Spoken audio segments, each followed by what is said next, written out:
Hey everyone, welcome back to our eye health care series.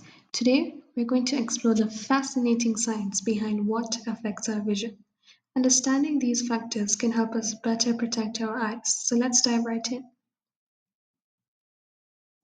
Okay, so first up, we have light exposure. So, light is essential for vision, okay? But did you know that too much light of the wrong kind can harm your eyes? The cornea and the lens, they focus light onto the retina at the back of the eye, which then sends signals to the brains to create the images we see. However, prolonged exposure to ultraviolet light from the sun can damage these structures. Now, over time,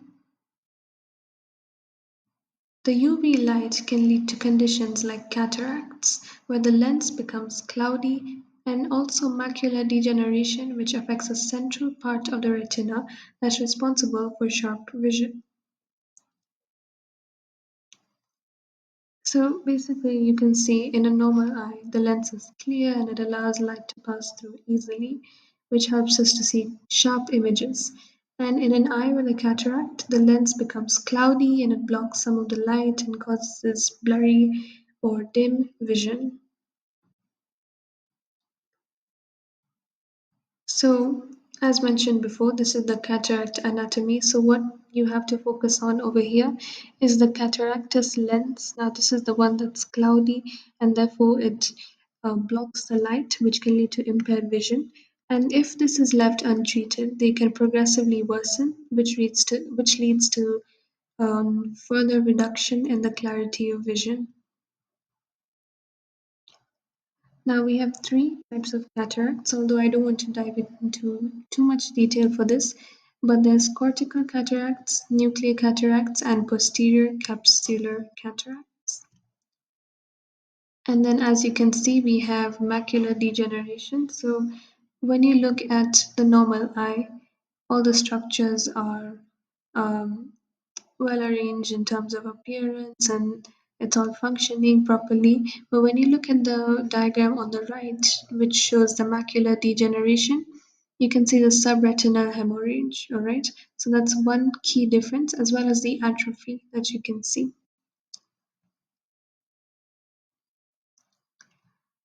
So basically, we have two main types of macular degeneration, wet and dry. So they both affect the macula, which is the central retina. So, wet macular degeneration involves abnormal blood vessels under the retina leaking fluid or blood, which causes rapid vision loss. And both types result in distorted or blurry central vision. So, this is just sort of a summary of what we've been talking about. Right? So, we can see photoparesis. This is the sunburn of the cornea and the conjunctivitis to excessive UV exposure. So some temporary symptoms include pain, intense tears, eyelid twitching, discomfort from bright light, and constricted pupils. And then we also have cataracts. So as we said before, it leads to decrease in vision, visual impairment, and blindness in extreme cases. And lastly, macular degeneration. So this is a medical condition of damage to eyes retina, and it leads to blurred vision and vision loss eventually. Now, of course, to protect your eyes, it's important to wear sunglasses that block 100% of UV rays when you're outdoors. And this simple habit can reduce your risk of these eye conditions significantly.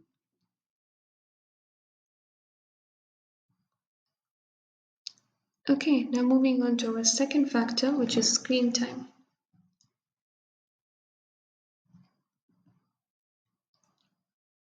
So let's talk about screens now, something we're all familiar with.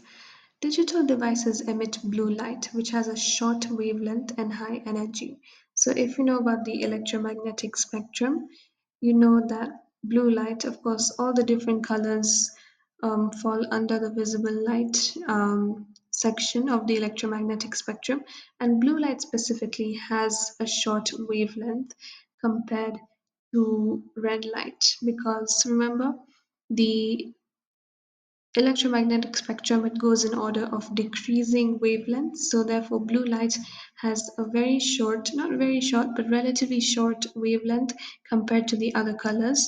So, and it has high energy as well, because remember, energy increases as you go down the as you go like across the electromagnetic spectrum from left to right.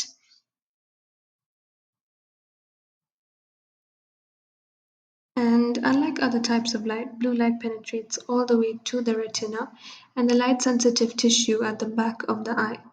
Okay, so overexposure to this blue light, it can contribute to digital eye strain, which are characterized by symptoms like dry eyes, headaches, and blurred visions. And it can also increase the risk of retinal damage over time, though more research is needed in this area. Yeah, so as we have talked about, excessive screen times can strain your eyes when you look at digital devices for extended periods, and your eyes need to work harder to focus. Yeah, so we've already talked about this, the fact that um, digital eye strain is characterized by dry eyes, blurred vision, and headaches. And this is the fact that blue light having, a short wavelength, and the fact that um, it penetrates all the way to the retina, which is the light sensitive tissue at the back of the eye. So make sure, if you haven't watched our video or the part one of the eye anatomy, make sure you watch that, because this is kind of like building onto that. So you need that knowledge.